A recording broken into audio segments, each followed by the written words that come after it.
He moved across America to be a high school teacher. He wanted to make a difference, and they were happy to have this ambitious young man. But he had a secret, a terrible secret. It was a depressed area, a land of little hope in this life, but a world of hope for the next.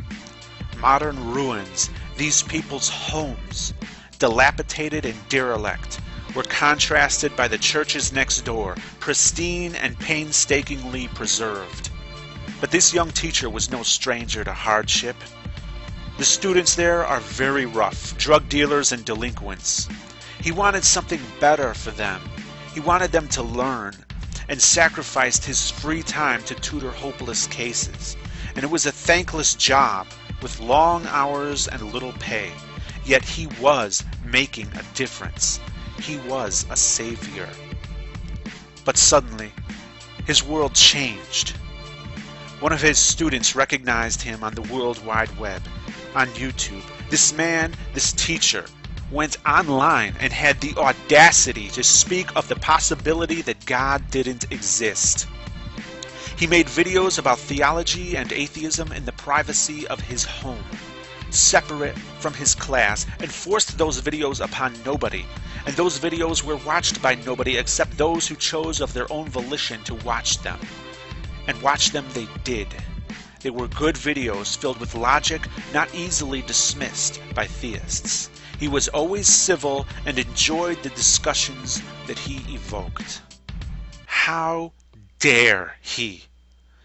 News of his presence online spread through his school like a rampant infection. He was ridiculed. They shouted prayers and insulted him. They vandalized his classroom. They drew on the chalkboard, telling him to go back where he came from, surrounding the words with crosses. And they didn't use chalk. They used marker so that it couldn't be erased. And some of the students asked him if it was true, but they couldn't bring themselves to say that damning word, atheist. And on the day before, they greeted him with a nod and a smile, but now they shake their heads and scoff as he says hello. They gawk at him as they would an alien creature in a glass cage. He was threatened with hellfire countless times, and they showed no remorse for his impending suffering. Rather, they were gleeful about it. He would burn for disbelieving, as if he deserved it, as if he could pick and choose his beliefs. This good man was condemned and shunned by convicted drug dealers and assailants, people who he went out of his way to help. People who knew on the previous day that this man was one of the good teachers. And they turned on him without thinking twice. And his fellow teachers confronted him, as students gossiped about him in their classes as well. He was told to get rid of his YouTube channel before the administration had a chance to investigate, or he'd certainly lose his job. All it would take is one angry parent, even a drug dealer's drunken parent, who needs to sober up before being able to comprehend the horror of his precious child having an atheist for a teacher. So, at the risk of becoming homeless, he deleted his channel. In a microsecond, he lost his connection with thousands of friends. In a microsecond, he was cut off and alone in a place that hated him. In a microsecond, excellent, insightful arguments against theism, arguments we could all use, were wiped out. They won. They stopped him. But only for a microsecond. Here and now, we have the power to make his voice louder than they ever feared it could be. The power to make their bigotry backfire in ways they didn't imagine. They, of all people, should have known about martyrdom. He can no longer show his face, but he still has a voice and he has the drive to use it. Subscribe to him, learn from him, use his arguments, make this video viral, make his voice loud. He is now called Grappling Ignorance. It seems that those who were once fed to the lions have become the lions.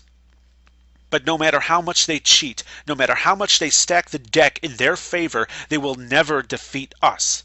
even as we have the integrity to be fair. We're invincible because we have a weapon that no Christian could ever have. Because the moment they have it, they cease to be a Christian. That weapon is reality. Atheists are everywhere, and we are as ancient as the very first God ever proposed. You cannot recognize us. We are male and female, black and white, gay and straight. The only way we can even identify ourselves is through our free speech, and many Christians would take that from us. But be very careful about how you treat the minorities of today, because we will be the majority of tomorrow. I fear that because of your deplorable treatment of others, the persecution your book says you will suffer will become a self-fulfilling prophecy. I don't want that to happen. And I pledge here and now to never discriminate against somebody because they're a Christian or a Muslim or a Jew or none of the above. And I want everyone listening to me to do the same.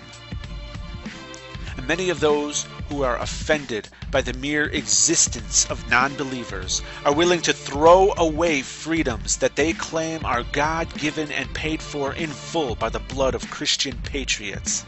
And they're willing to do that just to shut you up. Why? Well, for many it's because their cherished beliefs cannot even withstand the most basic of honest scrutiny.